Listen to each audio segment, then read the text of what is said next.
Hello everyone, welcome to my channel Anita guide. आज हम इस वीडियो में फाइनेंशियल मैनेजमेंट का सिलेबस जो है वो शुरू करने वाले हैं। हम फाइनेंशियल मैनेजमेंट का जो सब्जेक्ट है उसे शुरू करेंगे और इस आने वाली सारी वीडियोस में मैं फाइनेंशियल मैनेजमेंट का सिलेबस कवर करूँगी। ज़्यादा जो मेरा इम्पैक्ट होगा वो प्रैक्टिकल के ऊपर होगा, क्योंकि थ्योरी आप पढ़ सकते हैं और समझ भी सकते हैं, लेकिन प्रैक्टिकल को घर बैठे समझना मुश्किल है। तो हम जो है फाइनेंशियल मैनेजमेंट का प्रैक्टिकल का जो सारा सिलेबस है वो कवर करेंगे आने वाली वीडियोस में। मेरी जो पिछली वीडियोस मैंने अपलोड की हैं वो सारा अकाउंटिंग के बारे में अपलोड की हैं। अकाउंटिंग का पूरा सिलेबस कंप्लीट किया है। आप मेरी अकाउंटिंग की जो वीडियोज़ है ज़रूर देखिएगा और अकाउंटिंग के सिलेबस में वो आपके लिए बहुत ही हेल्पफुल होगी। तो अब हम शुरू करेंगे फाइनेंशियल मैनेजमेंट। तो फाइनेंशियल मैनेजमेंट एक बहुत ही इंपॉर्टेंट सब्जेक्ट है आपके लिए, चाहे वो BA के हैं, MCOM के हैं, BBA के हैं, चाहे BCOM के हैं। तो सभी स्टूडेंट्स को फाइनेंशियल मैनेजमेंट के बारे में पता होना चाहिए। Why? Because no business can run without the help of financial management. और फाइनेंशियल मैनेजमेंट होता क्या है, इसकी मीनिंग क्या है और इसका क्या ऑब्जेक्टिव्स हैं, इसका क्या स्कोप है, ये सारा हम आज की इस वीडियो में देखेंगे। तो सबसे पहले हम शुरू करते हैं फाइनेंस से। Financial management is the composition of two words, that is finance and management. तो फाइनेंस क्या होता है? सिंपल भाषा में जब हम पैसा जिसे कहते हैं उसी को हम फाइनेंस कहेंगे। तो फाइनेंस जो है वो एक ब्रॉडर टर्म है जिसमें कैश तो आता ही आता है और भी जितनी भी सोर्सेज हैं पैसे की, या फाइनेंस टू टाइप का हो सकता है। एक प्राइवेट फाइनेंस जो हम इंडिविजुअल का फाइनेंस होता है, या फिर पार्टनरशिप के पास है, या बिजनेस जो आपका सोल प्रोप्राइटर के पास है, या किसी प्राइवेट कॉर्पोरेट का फाइनेंस है, इसे हम सबको कहेंगे प्राइवेट फाइनेंस। और जो पब्लिक फाइनेंस है, फाइनेंस है, वो सेंट्रल का जो फाइनेंस है, या स्टेट का फाइनेंस है, या फिर सेमी गवर्नमेंट का फाइनेंस है, तो वो सारा पब्लिक फाइनेंस में आ जाता है। तो finance is the life blood of the business. जैसे हमें ब्लड चाहिए अपनी लाइफ के लिए, वैसे ही एक बिजनेस को चलाने के लिए, आगे बढ़ाने के लिए, उसकी सर्वाइवल के लिए, एक्सपेंशन के लिए, ग्रोथ के लिए फाइनेंस बहुत ही ज़्यादा ज़रूरी है। बिना पैसे के आप देखिए कोई भी काम नहीं हो सकता। हर काम के लिए पैसे की ज़रूरत है। तो एक बिजनेस जो है वो पैसे के बिना कैसे आगे चल सकता है? तो financial management comprises of two words, that is finance and management. Management means getting work through others. यहाँ पर हम फाइनेंशियल मैनेजमेंट क्या करेंगे कि फाइनेंशियल मैनेजमेंट जो है उसमें हम क्या कर रहे हैं, हम उसमें जो है फाइनेंशियल मैनेजमेंट प्लान कर रहे हैं, ऑर्गेनाइज कर रहे हैं, डायरेक्ट कर रहे हैं, फिर हम कंट्रोल कर रहे हैं फाइनेंशियल एक्टिविटीज को। फॉर एग्जाम्पल आप प्रोक्यूरमेंट करना मीन्स रिसीव करना, एंड देन यूटिलाइज करना, utilisation of the fund of the enterprise. ये एंटरप्राइज के कितना फंड आपको पहले चाहिए उसके बारे में प्लान कीजिए, फिर ऑर्गेनाइज कीजिए और उसको डायरेक्ट कीजिए और देखिए कि फंड मिलने के बाद जब आपने बिजनेस में डाल दिया है तो वो प्रॉपरली यूज हो रहा है कि नहीं हो रहा है। देखना पड़ेगा कि जो फंड है वो इफेक्टिवली कंपनी में यूज हो रहा है। तो naturally we have to minimise the wastage, किसी भी प्रकार की वेस्टेज ना हो, एक एक पैसे का आपको रिटर्न मिल रहा है, ये आपने देखना है फाइनेंशियल मैनेजमेंट। और आप देखिए, अगर आपने ये डेफिनेशन आपने लर्न की, क्योंकि ये ब्रॉडर डेफिनेशन है, इसमें सारा कुछ आ गया है, प्लानिंग आ गई है, ऑर्गेनाइजिंग आ गई है, डायरेक्टिंग आ गई है, इसके अलावा कंट्रोल कर रहे हैं आप जितने भी फाइनेंस से रिलेटेड एक्टिविटीज हैं। देखिए इसके दो कंसेप्ट थे, एक था ट्रेडिशनल कंसेप्ट और एक है मॉडर्न कंसेप्ट।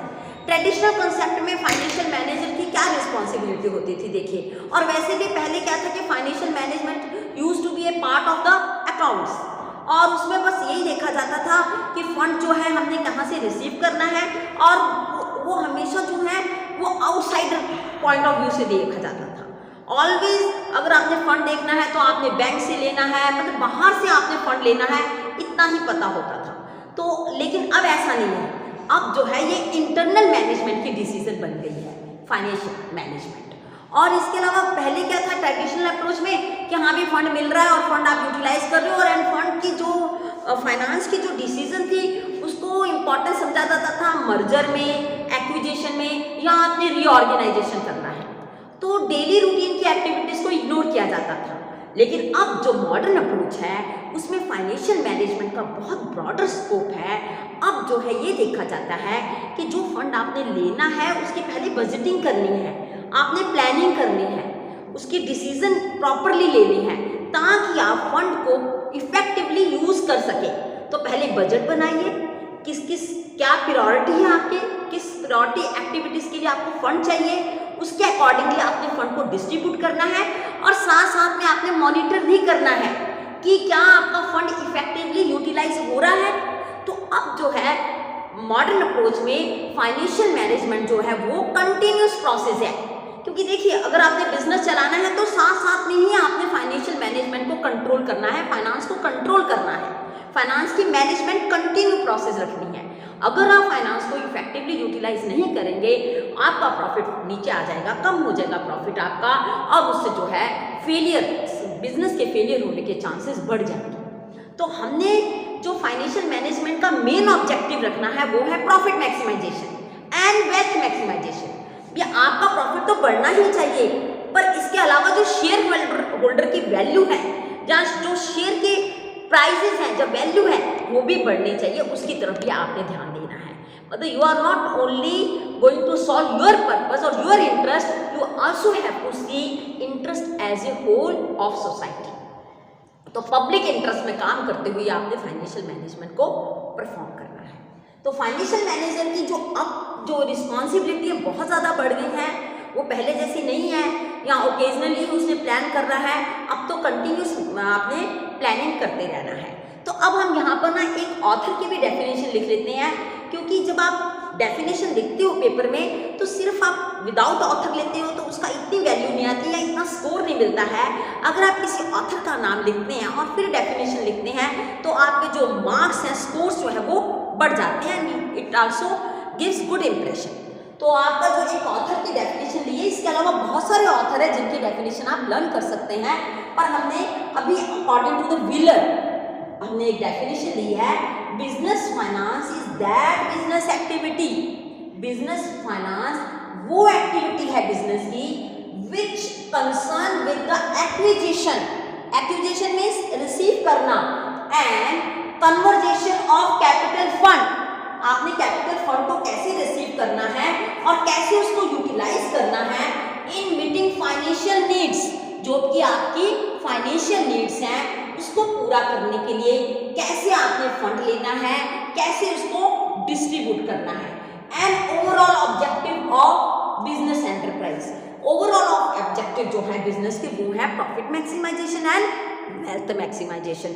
उनको ध्यान में रखते हुए विदाउट एनी वेस्टेज का scope, without any wastage of fund you have to obtain the objectives of business. तो बिजनेस के जो वेल्थ मैक्सिमाइजेशन है, प्रॉफिट मैक्सिमाइजेशन है, उसको ध्यान में रखते हुए हमने फाइनेंस को मैनेज करना है। तो आगे अगर हम देखेंगे स्कोप ऑफ फाइनेंशियल मैनेजमेंट, तो इसमें ये मॉडर्न अप्रोच के अकॉर्डिंगली जो है स्कोप ऑफ फाइनेंशियल मैनेजमेंट जो है वो इन्वेस्टमेंट डिसीजन, फर्स्ट इसका पॉइंट है इन्वेस्टमेंट डिसीजन। इसमें आपने लॉन्ग टर्म जो आपने फिक्स एसेट खरीदने हैं उसे जिसे हम कहते हैं कैपिटल बजटिंग, उसके बारे में डिसीजन लेनी है। इसके अलावा जो वर्किंग कैपिटल है, जो डेली रूटीन में आपको फाइनेंस चाहिए, जिसका कि ध्यान ट्रेडिशनल अप्रोच में नहीं रखा जाता था, उसे अब मॉडर्न अप्रोच में बहुत ज़्यादा ध्यान रखा जाता है। वाई, अगर आपके पास कैश डेली रूटीन के लिए नहीं है तो आपका बिजनेस कैसे चलेगा, आपका रोज का काम कैसे होगा। और जो बिजनेस के प्लान है, लॉन्ग टर्म प्लान है, उसी का तो जो सब प्लान होता है वो एवरीडे रूटीन वर्क होता है। तो हमने एवरीडे रूटीन वर्क, जिसे हम वर्किंग कैपिटल डिसीजन कहते हैं या वर्किंग कैपिटल रिक्वायरमेंट्स कहते हैं, उसका भी ध्यान रखना है। इन्वेस्टमेंट डिसीजन में हमने ये डिसीजन लेनी है। उसके बाद है फाइनेंशियल डिसीजन। फाइनेंशियल डिसीजन में आपने ये देखना है कि कौन कौन से प्रोजेक्ट है जिसके लिए आपको फाइनेंस चाहिए और कौन सा प्रोजेक्ट ज़्यादा प्रॉफिटेबल है जिसके ऊपर आप इन्वेस्ट कर सकते हैं, फाइनेंस लगा सकते हैं। And how to procure fund, fund कहाँ से प्रोक्योर करना है, आपने बाहर से लेना है, इस तरीके से लेना है, आपने फंड रेज करना है कि आपकी जो कॉस्ट है रेज करने की फंड वो कम से कम हो और उसमें से जो आपको रिटर्न मिल रही है, जो आपको फायदा हो रहा है, वो आपका ज़्यादा से ज़्यादा। इसके बाद है डिविडेंड डिसीजन। देखिए जो भी प्रॉफिट होता है बिजनेस में, उस प्रॉफिट में से कुछ पोर्शन हम रिटेन एक्टिविटीज के रिटेन कर लेते हैं बिजनेस में फ्यूचर एक्सपेंशन के लिए, फ्यूचर ग्रोथ के लिए, और कुछ पार्ट जो होता है वो हम डिविडेंड डिस्ट्रीब्यूट कर देते हैं। पर ये किस तरीके से डिसीजन लेनी है कि कितना पोर्शन हमने डिविडेंड देना है और कितना पोर्शन हमने रिटेन अर्निंग के लिए रखना है, that is also a very important decision in financial management. तो ये 3 प्रकार के डिसीजन है जिसे हम डिटेल में आगे अलग अलग चैप्टर में, जैसे कैपिटल बजटिंग का चैप्टर आएगा या इसके जो टूल्स आएंगे किस तरीके से हमने फाइनेंस को कंट्रोल करना है, वो आगे हम रेशियो एनालिसिस में, फंड फ्लो स्टेटमेंट में आगे हम अलग अलग चैप्टर में पढ़ेंगे। इसके अलावा चाहे आप फीचर्स बोलिए फाइनेंशियल मैनेजमेंट के, चाहे आप ऑब्जेक्टिव्स बोलिए, तो ये सारे एक जैसे हैं। इसमें हमने क्या देखना है, सबसे पहले तो आपको ये पता होना चाहिए कि बिजनेस में अगर फाइनेंस की रेगुलरिटी, फ्लो रेगुलर बना रहेगा तो आपकी जितनी भी नीड्स हैं, चाहे वो वर्किंग कैपिटल के नीड्स हैं, या कोई इक्विपमेंट आपने खरीदना है, या मार्केटिंग के लिए आपने कुछ फंड डिस्ट्रीब्यूट करना है, या आपने और किसी भी प्रकार के जो आपके कैपिटल बजटिंग की कोई रिक्वायरमेंट्स हैं, लॉन्ग टर्म, शॉर्ट टर्म, जिस तरीके की भी रिक्वायरमेंट्स हैं, उस रिक्वायरमेंट्स को पूरा करने के लिए आपके पास एडिक्वेट सप्लाई ऑफ फंड होना ज़रूरी है। कोई भी बिजनेस को चलाने के लिए आपके पास अगर पैसा प्रॉपर है तो ही वो बिजनेस जो है आगे चल सकता है। तो money is main basic requirement, तो ये हमने फर्स्ट में देखना है। फर्स्ट पॉइंट में फर्स्ट ऑब्जेक्टिव है कि there should be adequate supply of fund so that in the absence of fund work should not stop. तो रेगुलर सप्लाई होना चाहिए। अगर प्रोडक्शन का काम है तो प्रोडक्शन तभी रेगुलर होगा अगर आप वेजेस पे कर सकते हैं, रॉ मटेरियल खरीद सकते हैं, और इन सब के लिए आपको फंड तो चाहिए, पैसा तो चाहिए आपको। आगे है adequate return to share holder. जो शेयर होल्डर्स ने आपकी कंपनी में इन्वेस्ट किया है, उन शेयर होल्डर को भी तो आपने प्रॉपर रिटर्न देना है। वो हमने देखा था डिविडेंड में कि उनको प्रॉपर डिविडेंड देनी है आपने, तभी उनका जो इन्वेस्टमेंट है उसका कोई उनको फायदा हो सकता है। देन है ऑप्टिमम फंड यूटिलाइजेशन। जो भी फंड है आपके पास अवेलेबल, उनको आपने प्रॉपरली यूटिलाइज करना है ताकि उसमें से जो आपका जो रिटर्न है वो ज़्यादा हो जाए, अप हो जाए, और आपकी किसी भी प्रकार की फंड की वेस्टेज ना हो। This you have to take into consideration. That means you have to regular monitor the utilisation of fund. इसके बाद हम देखेंगे सेफ्टी ऑन इन्वेस्टमेंट। आप उसी प्रोजेक्ट में लगाइए अपना पैसा जहां पर आपकी रिस्क कम है। अगर आप रिस्क ज़्यादा लेते हैं और वो प्रोजेक्ट जो है फेल हो जाता है, then in that case you are going to lose your money.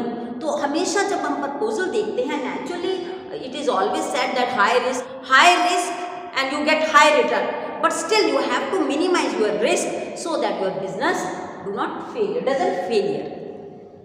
आगे आपका साउंड कैपिटल स्ट्रक्चर, किस प्रकार का कंपोजिशन होना चाहिए जब आपने फंड रेज करना है। क्या वो आप डेब्ट से फंड रेज कर रहे हैं या आपका इक्विटी है, खुद का कैपिटल है, तो इक्विटी और डेब्ट का क्या रेशियो होना चाहिए, that you have to see in capital structure. क्योंकि देखिए अगर आप डेब्ट ज़्यादा लेते हैं, that means you are attracting more risk in the business. तो that you have to see कि कैसे अपने रिस्क को मैनेज करते हुए जो है वो कैपिटल को रेज करना है, और आपका जो प्रॉपर रेशो है डेब्ट इक्विटी का वो होना चाहिए। आगे हम देखेंगे फंक्शंस कि फाइनेंशियल मैनेजर जो है कौन कौन से फंक्शन परफॉर्म करता है।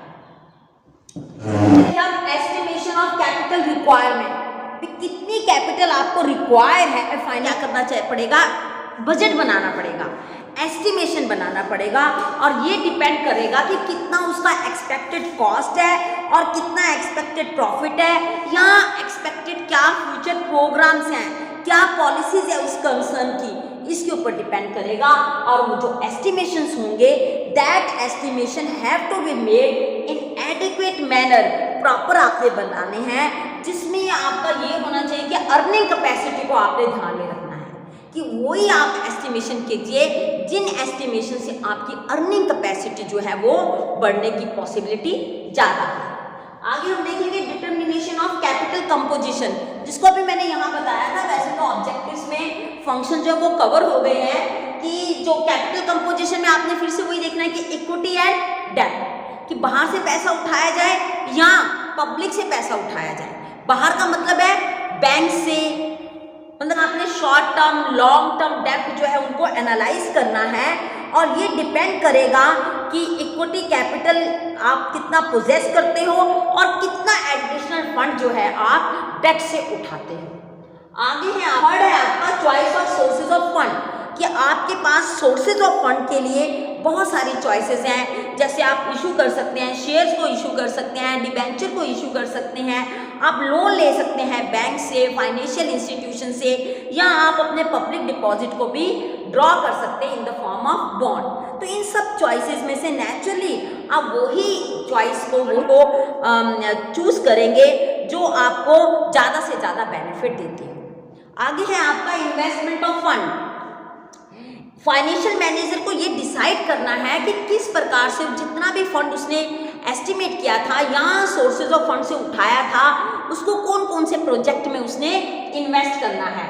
Naturally we have to invest on those project only which are going to give you high return and minimum risk.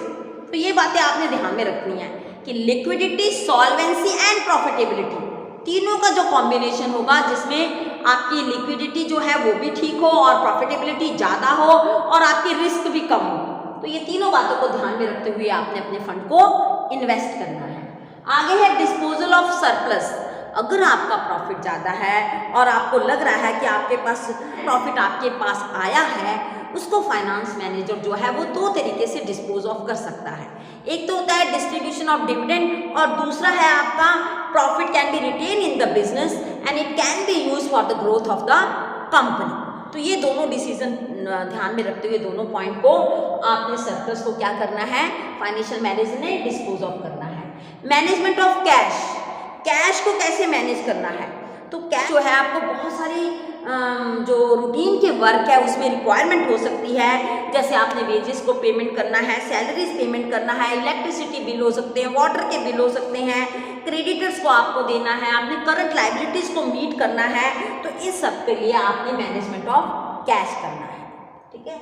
और उसके बाद है financial control. So there are various tools which are required by the financial manager for financial control। तो अभी देखिए आपने financial manager ने ये सारा कर लिया, एस्टिमेट भी कर लिया, डिटरमिन भी कर लिया और उसे ये भी पता चल गया कि क्या क्या सोर्सेज ऑफ फंड है, उसने चूज भी कर लिया, फंड को इन्वेस्ट कर लिया और उसके बाद सरप्लस को उसने डिविडेंड या फिर रिटेन अर्निंग में डिस्पोज ऑफ कर लिया और फिर मैनेजमेंट ऑफ कैश। और लास्ट में आपने ये देखना है कि सिर्फ ये नहीं कि आपके पास फंड आ गया है, उसको कंट्रोल भी करना है इफेक्टिवली और उसके लिए टूल्स जो यूटिलाइज किए जा सकते हैं फाइनेंशियल कंट्रोल के लिए वो है आपके सामने ratio analysis and financial forecasting, जिसमें हम बजटिंग भी कह सकते हैं। तो ये जो टूल्स के अनुसार है या कॉस्ट को एनालाइज करना है आपने, तो ये आपके सारे टेक्निक्स हैं जिसमें आप फाइनेंस को कंट्रोल कर सकते हैं।